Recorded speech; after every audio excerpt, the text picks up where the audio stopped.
Kembali lagi di channel kami, Jejak Bertuah. Kali ini kami akan menguak tanda-tanda pengikut ajaran sesat Wahabi yang sangat meresahkan. Namun sebelum itu, silakan subscribe dan klik notifikasi lonceng. Jangan lupa tonton video ini sampai selesai agar kita benar-benar paham. 15 ciri-ciri penyembah ajaran sesat menyesatkan Wahabi takfiri. Sekte Wahabi merupakan fitnah akhir zaman. Tak jarang di antara kaum muslimin sulit untuk membedakan ciri-ciri sekte Wahabi serta kesesatannya. Bahkan kadang dia sudah terpengaruh ajaran Wahabi akan tetapi tidak menyadarinya. Paham dangkal yang hanya membahas seputar bid'ah, syirik dan mengkafirkan sesama dengan mudahnya menunjukkan minimnya pengetahuan mereka bahawa ilmu Allah Subhanahu wa taala sangatlah luas. Meski yang dibahas mereka sangatlah sedikit, ternyata masih salah dan menyesatkan, bahkan merusak tenun kebangsaan. Berikut ini kami paparkan 15 ciri-ciri penyembah ajaran sesat Wahabi. 1. Barang siapa yang menyerupakan Allah Subhanahu wa taala dengan makhluknya dan mensifatkannya dengan anggota, maka tidak diragukan lagi ia adalah Wahabi. 2. Siapa saja yang mengkafirkan Asy'ariyah dan Maturidiyah serta menghalalkan darah mereka, maka tidak diragukan lagi ia adalah Wahabi. Di mana ulama Wahabi Shalih Fauzan Al-Wahabi berkata, "Fahaula'il musyrikuna hum salaful Jahmiyati wal Mu'tazilati wal Asy'ariyati."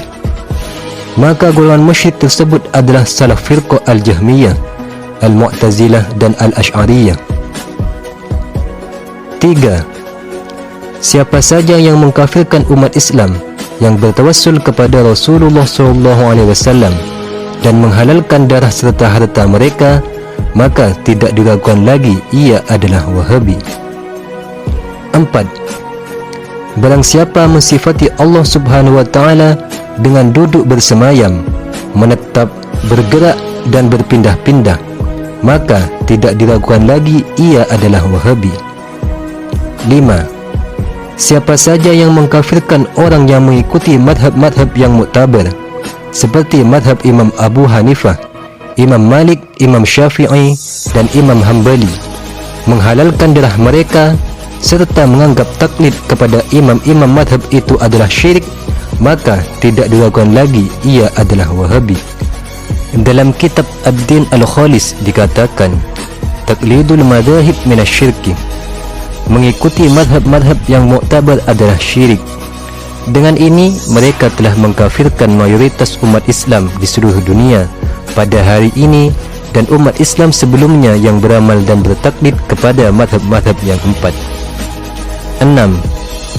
Setiap orang yang melarang atau mengharamkan perjalanan dengan tujuan untuk menziarahi makam Rasulullah SAW, maka tidak diragukan lagi ia adalah Wahabi. 7. Siapa saja yang mengharamkan majlis maulid Nabi dan mengkafirkan pelakunya, maka tidak diragukan lagi ia adalah Wahabi. 8. Setiap individu yang mengharamkan bacaan Al-Quran kepada orang yang telah meninggal dunia, maka tidak diragukan lagi ia adalah Wahabi. 9. Siapa saja yang mengharamkan amalan bertabaruk dengan Rasulullah SAW dan menuduh orang yang melakukannya dengan syirik serta menghalalkan darah mereka, maka tidak diragukan lagi ia adalah Wahabi. 10. Barang siapa yang meyakini bahawa Allah Subhanahu wa taala duduk atau bersemayam di atas arsy, maka tidak diragukan lagi ia adalah Wahabi. 11. Siapa saja yang mengingkari kenabian Adam AS, maka tidak diragukan lagi ia adalah Wahabi. 12. Barang siapa yang mengkafirkan para sufi dan menganggap pembunuhan terhadap golongan sufi adalah suatu perkara yang wajib, maka tidak diragukan lagi ia adalah Wahabi. 13. Siapapun saja orangnya, jikalau mentafsirkan istiwa yang warid di dalam Al-Quran dengan makna duduk bersemayam, maka tidak diragukan lagi ia adalah Wahabi. 14. Barang siapa yang mensifatkan Allah Subhanahu wa taala dengan anggota badan, maka tidak diragukan lagi ia adalah Wahabi. 15. Barang siapa yang mengharamkan ucapan Shadaqallahul Azim setelah selesai membaca Al-Quran, maka tidak diragukan lagi ia adalah Wahabi. Dengan melihat 15 ciri-ciri Wahabi yang telah disebutkan, tentu kita sebagai pengikut Ahlus Sunnah wal Jamaah tidak merasa kerepotan lagi untuk membedakan Wahabi dan hakikat kewahabian seseorang. Boleh jadi masih banyak lagi ciri-ciri kewahabian seseorang. Yang jelas, ke-15 perkara ini setidaknya bisa dijadikan pedoman dalam kehidupan kita sehari-hari untuk berjaga-jaga agar tidak tertular virus Wahabi yang menggerogoti pikiran dan rohani. Karena tak jarang ada orang yang sudah terpengaruh ajaran dan pemahaman Wahabi, akan tetapi mereka tidak menyadari. Mari kita jaga sanak saudara kita dari sekte sesat Wahabi yang diyakini sebagai sekte tanduk setan sesuai hadis Nabi Muhammad SAW.